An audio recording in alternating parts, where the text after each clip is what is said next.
Welcome to Hatman Strikes Back Daily Boxing News. What on earth is going on with Filip Hrgovic? His last fight was that 8th round TKO defeat to Daniel Dubois back on June 1st. That's nearly 5 months ago. And we haven't heard a peep from him since. Not a peep, not a whisper. Now, of course, not all fighters are particularly active on social media. Not all of them are clamoring to do interviews. And for that reason, maybe we shouldn't read too much into Filip Hrgovic's social media and media silence. But then again, it could be an indication that he's taken the loss to Daniel Dubois very badly. Maybe he feels embarrassed. Maybe that loss turned his world upside down because he went into that fight with a very arrogant attitude. Like victory was just a foregone conclusion for him. He called Daniel Dubois a little boy. He spoke about the sparring sessions they had back in the days where, according to Filip Hrgovic, he stopped Dubois in the sparring session. He really believed it would be the same thing all over again in their pro fight. And he fought that way in the early rounds because he was sticking it on Daniel Dubois early doors. Wasn't worried about what was coming back whatsoever.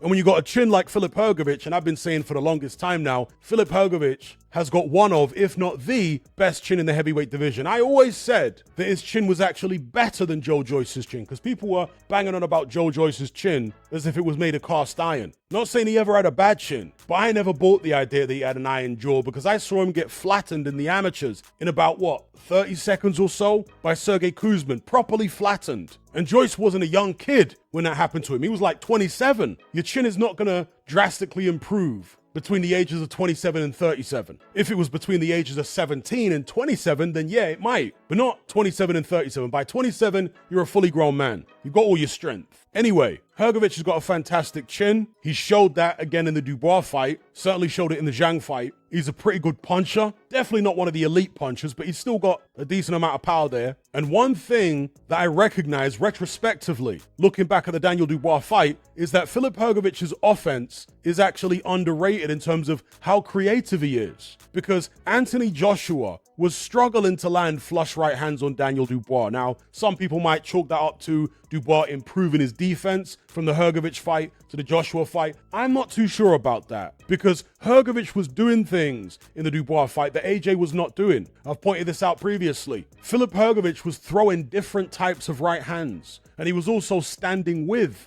Dubois and punching with him. You see, AJ was trying to just pot shot from the outside against Dubois. He was afraid to exchange for obvious reasons. But Hrgovic wasn't afraid to exchange. He was standing right there in the pocket. And whenever Dubois was punching, Hrgovic would be right there punching with him. And that gave him better opportunity to land his shots. And as I say, he was also varying the trajectory of his right hands. So in the first round, he comes out throwing it straight. Dubois starts blocking it. Then Hrgovic starts angling it over the top and chopping down high on Daniel Dubois' head. Go back and watch the fight, you'll see it. He starts throwing this kind of awkward, strange-looking right hand, but it's a very clever shot because Dubois' left hand started blocking Hrgovic's straight rights, so he's then curving the right hand over the top. And when Dubois started blocking the punch from that trajectory, Hrgovic started throwing uppercuts. And sometimes he'd feint with the uppercut and then throw the right hand over the top. So he was varying that right hand very early on in the fight, making adjustments with it and landing consistently. The problem for him was that he got a bit right hand happy. He fully committed to trying to knock Daniel Dubois out early. He did not think Dubois would be able to stand up to that type of assault. Hrgovic put all his eggs in one basket and it backfired, right? He basically gassed out after about, let's say, 4 rounds and obviously suffered that cut and it was downhill from there. But given how Daniel Dubois dealt with Anthony Joshua, surely Filip Hrgovic must take some heart from that because he might have been thinking that his performance was terrible against Daniel Dubois. Many people seem to be of the same mind. Many boxing fans, many pundits. But again, in light of what Daniel Dubois did to AJ, it doesn't seem like such a bad performance from Filip Hrgovic now, does it? He did far better than AJ did. Way better. It's interesting looking at Hrgovic's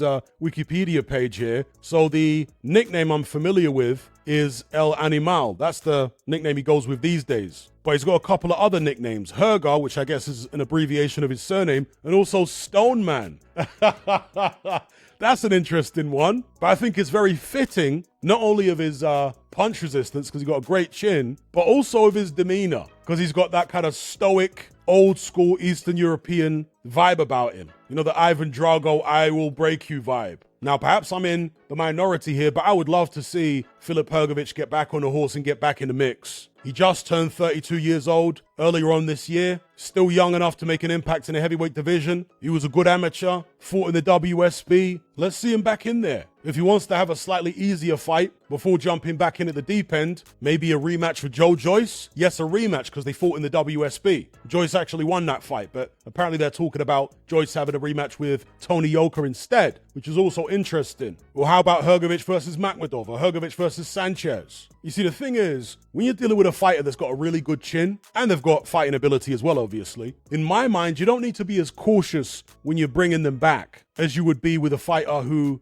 doesn't take a shot so well. Because psychologically, when you can't take a shot, it creates anxiety when you go in the ring. But when you can take a shot, when you got a really good chin, it gives you a next level of confidence. So even if you lose, you know you're not going to get stretched out. You know it's not going to be an Instagram reel highlight that goes all around the world. So yeah, I say if Hrgovic wants to have an easier fight, fight someone like a Joyce, and then jump straight back in at the deep end. Another thing you have to factor in is that Filip Hrgovic hasn't made big money in his career so far. Not sure what he got paid against Daniel Dubois. I'm going to assume that was a career high purse for him, but still, it wasn't the big money. And that's what he's surely looking for. Strike while the iron is hot. Now's the time to come back. Not sit on the sidelines and lick your wounds and sulk. Now's the time to come back and show the boxing world what you're made of. Make some serious money for yourself and your family. Generational wealth. So yeah, maybe I'm in a minority, but I still think this guy has got something to offer the heavyweight division. Let me know what you guys think in the comment section below. And before I go, make sure you check out my content on Patreon. I got videos about Riddick Bowe, Tommy the Hitman Hearns, and various other fighters. And when I say videos, I'm talking about film study, where I analyze actual fight footage of their bouts, talk about the backstory behind certain fights, analyze their styles and what have you, strengths and weaknesses. Most of these boxing film studies that I've done on Patreon are at least an hour long, some of them up to 3 hours long. So loads of content over there. Make sure you check it out. The most recent one being the career review I did on Riddick Bowe, which is getting great feedback. If you want to access this video along with hundreds of hours worth of other exclusive boxing content, as well as our members chat, just head on over to my Patreon page and select the tier called the Boxing Brotherhood.